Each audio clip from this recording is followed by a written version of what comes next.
I mean, just start with the kind of the state of the state at the moment. How are you feeling? Yeah, well, first of all, I think angry, heartbroken, sad, but mixed into that, and this is Weird's emotion, is the sense of pride and resolve that Minnesotans are feeling, and you can feel it reaching way beyond our borders. And I'm hearing from folks globally across Europe that I know. And look, this is an unprecedented attack by the federal government on the very core of who we are. You're seeing it in the streets, the murder of Alex and Renee, the inhumane treatment and the fear. And it's on so many levels. All of our agencies are experiencing attacks on them. We're seeing them threaten to withhold dollars, to make it difficult for us, to try and change how we do business as far as being a welcoming state, one that leans into science research, one that is proud of our vaccination rates, proud of our clean energy. So it feels like we're hunkered down to this, but I just want to give all the thanks to Minnesotans. The White House decided to call and change posture, if you will, and we'll see what happens with that. But just be very clear, the only reason that they did that and the only reason that Greg Bovino's gone is because people took to the streets in 40 below weather. People took to the streets to care for their neighbors. People took to the streets to show what decency looks like, and that contrast embarrassed them, I think. And so for me, I'm going through all of those emotions and then trying to deal with a White House that is so transactional that it's very difficult for me to process that.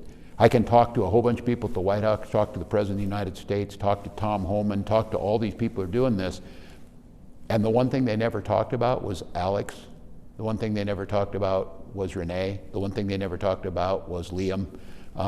They never talked about a single person as far as the humanity of it. So I'm pretty much in an emotional roller coaster like other Minnesotans, but more than ever, I think we know what our character is.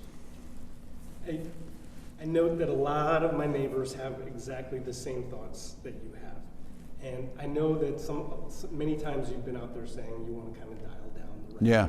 And I hear what you're saying, and at the same time, you also recognize that you are a lightning rod. Yes. And so I wonder if sometimes you don't think about just stopping, like going in a hole somewhere and not speaking. Yeah, well, I have a responsibility, that's right. And I have to be careful about being a lightning rod, but a lot of that lightning rod was them smearing me and smearing our state. A lot of that was them being lies. So look, we had a he said, she said with Kristi Noem. Yeah, Kristi Noem was inhumane, cruel, and lied, and I told the truth about where things were at. Now, if that's a lightning rod for a certain set of people who aren't angry about what happened to Alex, I'm sorry about that. I'm not going to be quiet, and you're going to have to deal with me. I already made the case on this as a lightning rod and said maybe it's best we let somebody else do this job next time. I'm proud of the work we've done. Let me focus on doing the work of cleaning some stuff up, getting some things done. But they're obviously not satisfied with that. So here's what I'm going to fight this thing to the very end. I'm going to try to show the same resolve and courage that I'm seeing of folks on the streets every day. And I'm going to protect Minnesotan because this is an assault on our very way of life. When you hear from the Republicans that the responsibility for anything that's going on out there in the streets is yours, yeah, and Jacob Fry's for not cooperating with ICE. Yeah. I mean, we know what the deal is. Well, they're morally bankrupt right now. Look, I've always enjoyed this, and I think most people know if they're being honest about this. I'm a very bipartisan person, and certainly was during my time in Congress. But this is way beyond a political debate. This is a moral debate. And I'm sorry, I have no responsibility to compromise with inhumanity. I have no responsibility to compromise with violation of human rights. And so, look, we saw it last night. We had a little special election here. Kamala and I won that district in that special election by about 70 points that we had. So we had pretty good. It was 95-5 last night. So if Republicans don't care, and I don't hear them talk about Alex, I hear a couple of them. I'll give credit to the folks who are saying that, just a couple. But nobody running for governor can say Alex's name. And remember, they first came out and they blamed me, they blamed the ICE agents, they blamed all that. Now, when even Stephen Miller's backing off that, they're all going to back off. Show some damn character, show some moral fortitude, and show that if this was my party doing this, I damn sure guarantee you that I wouldn't be standing with them. So I'll take this. They're going to be tertiary issues on this, and tertiary issues are they're going to be destroyed electorally, but how can they set back why our state's being destroyed? And look, I'm going to say this, I'm pretty bitter about this. This all started with an attack on our state with false videos and things like that, false claims of folks who decided that they saw a political end with people stealing from the state, have done nothing to help fix it, even though we have fixed most of it, and they brought them here. So there's some people that are responsible for these folks being here based on lies. So I got to tell you, it's going to be a tough legislative session because I've got no time for this lack of humanity. I've got no time for this weird posturing they're doing. And now all of them better find a new position because even Donald Trump's saying this wasn't that good. So there's still 3,000 of them or more here. There better be less than that is all I've got to say. And I will tell you that I will be talking with Tom Holman soon. Very clear on this. Get these folks out of here. Let's have a fair investigation into this. And President Trump came out last night and said he's going to supervise this. That's the last thing we want. Donald Trump and the President of the United States does not supervise the Department of Justice, and the Department of Justice and the FBI certainly do not cut the state out on this. So I just want, if they're out there and they get a chance to listen to this, all those ICE agents who were there on the ground that day, you will be held accountable here in Minnesota. That is inevitable. They're trying to hide you now, but that's not going to last. Pam Bondi announced today 16 arrests of people for rioting. And like I said, there's still 3,000 from here. We haven't seen, we saw Greg Bovino's left, but there's no evidence I've seen that there's no change in that. There's change in tone because, look, I would have liked to believe that there was a change in tone because they were horrified like most normal human beings would have been when they saw Alex's murder and should have been with Renee's. But they're changing tone because it looks bad for them and their polling's bad. So I'm under no illusion. If Bovino's out of here, but who's the next one up? And I have to assume right now, because they won't tell me who these people are, and I would tell Minnesotans this to be very, very careful out there because I don't know if the people who killed Alex aren't on our streets right now out here. I don't know. They don't coordinate with us. They don't trust with that. Now, Tom Holman came here to try and change the tone, and I said I will give an opportunity here for him to try and do that. We're going to see. We're going to see over the next maybe day or so if they actually drew down, if they're actually honoring what they said they would do, and if there's movements around us being involved in these prosecutions. What would state cooperation beyond just DOC cooperating with ICE detainers look like to you? What would a targeted operation with fewer folks from ICE? It's what we do every day. You heard Chief O'Hara talk about this, whether it's any type of crime. This is supposedly about keeping people safe. We all know this statistically.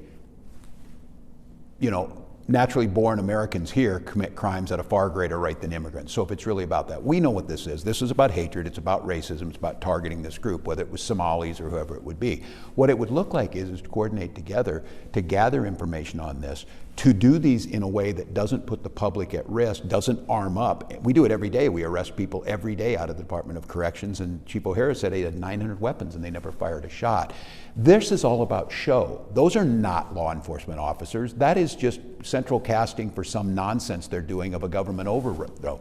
We're always there. We've always done that. We have some of the lowest now fentanyl deaths we've been able to reduce. We're working on child trafficking. We know that our violent crime rates are now some of the safest in the country and come down. Need to be honest about that. I am more than happy to work with you. What I'm worried about now is who's left at DOJ. The people that we counted on, like Joe Thompson, we needed Joe Thompson. Joe Thompson was a great ally to the state of Minnesota to go after this fraud. He and I are perfectly aligned. He can't even work over there. So they say that's what it's about. Nobody's working on that. Nobody's doing any of that because they don't care. So I am willing to cooperate, which we've done traditionally with all administrations, but this is a rogue administration, and I have no responsibility to meet them halfway on this. And look, I'm going to say it, Corin, there will be an accountability on this. I don't know what this looks like when we're all done, but something like a Truth and Reconciliation Commission about what they're doing to us. This is deep, it's damaging, and I think what you're seeing here, I think they thought they could roll over Minnesota. It ends here in Minnesota, and my plea is going to be to the rest of the country to stand with us. If they brought you like a relatively short list of the actual worst of the worst, violent criminals they believe are in Minnesota. They did that. We do that, and we give them to them. And then they went and took credit and said they went out and captured them. We just handed them over out, or they came out of prison. There are probably still some out there, and I wonder. I'd be glad to help them. We'd be glad to help them. We do it every day. That's exactly what we should be doing. 100%. We've been doing that for years. We honor all detainers that are there. If someone's in prison, you got them, well, we call you and you can come and get them. Do your job. These folks aren't doing their job. They don't know what to do. And Kristi Noem took offense to this. They are not law enforcement officers. Their job is to deal with people who are undocumented in this country. Now, I think we need to have a conversation about mass deportation looks like, because I'll tell you what, the people caring for our children, the people working in long-term care facilities, the people that are working at restaurants, the entrepreneurs or whatever, we need to have a conversation to give these people a path to citizenship. We want them here. Our system is broken, and they're not having that. They want, I mean, this is all being driven by Stephen Miller, thinks we can get 100 million people out of here and have this grand white nation. That ain't gonna happen, and we don't want it to happen here. So if they have this short list of people that they think are not in the prison system, and they could get, let's say, would you want to get judicial warrants with them and then have county? Absolutely. Absolutely. We cooperate all the time. They're lying about that. And then the number keeps changing. You know, it's 14,000. It's not 14,000 here. You got all these people. They went on TV. Greg Bovino and Kristi Noem went on TV. You got 1,400 people in your prisons you're not giving to us. That is a bald-faced lie. There's 207. We'll give you the names, but you know what they're going to do? They're going to serve their time in Minnesota. When their time is up, we'll give them to you, and then you do enforcement actions. My job is not to do that. And so this idea that we're not cooperating, we've got other things to do. We got to plow the roads. We've got to educate our kids. We've got to make sure that we're funding things that work in Minnesota. These folks have nothing to do but roam around on the streets, throw things out there, and disrupt life. So if you planned to be the most disruptive, least effective immigration force, you couldn't have done a better job than what these, you know, this force is on the street is. So we've always been there. Nobody's stalling them. Why would I want a criminal here who's not here? Why would I not want secure borders? But we've always said they never want to pass comprehensive immigration reform because they want the problem, and they want to talk about the problem, and they want to terrorize people. And here's the thing, no matter how much you want to say and how much you don't like it, we have a constitutional right to stand out there and protest, and I said we will protect them. They decided that was enough to bring suit against me. We'll see how that works. I think I really only have two more things for you. One of them is a lot more fun than the second one, the first one. I'll ask, obviously you went out to the memorial to Alex Purdy today and you talked to his parents. Can you kind of give me the impression? I know that, I think we've done a pretty good job. I wasn't here, but I was looking at our coverage about who Alex Purdy was. Yes. What have you taken away from it, talking to his parents, his family, and going to the I am going to give kudos both to local press and to national press when it comes to telling Alex's story. Alex and his mom, I spoke to him on Saturday. They were obviously traumatized and heartbroken, but the resolve in their voices, and they said, Governor, what we need you to do is not let them forget who Alex was. The world knows how he died, but you need to tell them who it was. And I went and had sat down for an hour or so with all his colleagues on Monday from the VA, a place that I feel very attached to. And what I had is the resolve of someone who was perfectly comfortable in their skin, someone who was a good son, a good coworker, someone who understood the importance. And what I heard was from his coworkers especially said his moral clarity was like unshakable. He knew right from wrong, and they all said this. They said the minute that woman got pushed down, they knew he was going to put himself in between. And as it turned out, he probably, maybe somewhere would have known that was dangerous, they said, but he wouldn't have cared because he went to someone in need and he saw an injustice. And so what they did was, and with Renee Good, what they did is they hit at the best of us doing activities that are at the core of what it means to be American, standing up for your neighbors, standing up for your constitutional rights, pushing back on power.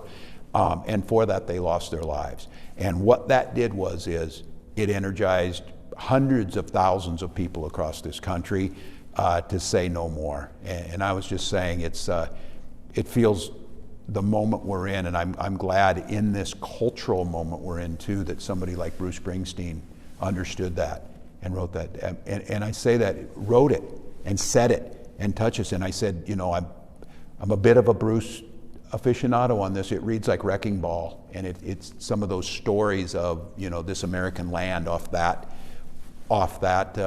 album. And you also remember he wrote 41 Shots, where we had an immigrant in New York City shot by police 41 times. That social injustice has now permeated this. You're seeing it with our, again, a huge thank you, especially to the Timberwolves, to the Lynx, to the Frost, folks that are taking pause to note, and all of these professional athletes and folks who people say, you know, just play sports or whatever. No, don't just play sports. Speak up for your community. So I'm proud of Minnesota. They've been here 8 weeks. They may be here 8 months, they may be here 8 years, but my message to them is that we will not bend, we will not give. Our demands are very simple. Follow the Constitution, leave us alone, and bring justice to Alex and Rebecca. I took my last question about Springsteen away, but Yeah. I'll back up, because you and I both are people who feel like Minnesota's home, but we didn't come from here. That's right. And I see out there a kind of pride and neighborly attitude that I've never seen anywhere else I've lived. Never. And I wonder, if you are seeing it the same way. Yeah, and I don't want to insult any native-born folks, but I got to tell you, when you come from somewhere else, you hold this super precious. Because I've lived in a lot of other states and I've lived globally, and there is no place like this. It was one of the reasons when my wife and I, when we were young teachers, said we wanted to move to Minnesota. It really is special, and I think people were wondering that. And there is a lot of that flyby stuff, and people were saying, you know, they don't really know a lot about Minnesota. I take great pride in this now when I see things online or whatever and said, okay, these people in Minnesota are different. They are built different, they are different. And when they say that, it's always grounded on, my God, they will take care of their neighbors, they will stand up, they know right from wrong, and they do it in the midst of the darkest days with a sense of cheerfulness and optimism. So I am fiercely protective of this. I said, you can't choose where you're born, but you can choose where you live. And I said this about moving to Mankato, which I found in every other place I lived I never saw. The day I moved to Mankato, people in Mankato let me say, I'm from Mankato. And they really believed it. I didn't have to prove that I was 6 generations in there. I'm from Mankato, and I really took that, and it just permeates things. And so, proud of Minnesotans. I know it's tough. I still do believe that we just came out of MLK Junior Day, that arc of the moral universe is bending. And I always say this, it doesn't bend naturally. It takes brave people to grab it and bend it. Minnesotans are bending it for the rest of the country. I would encourage others to jump on. Help us bend this thing now. Okay. That's all I got. Thanks a lot. Good to see you.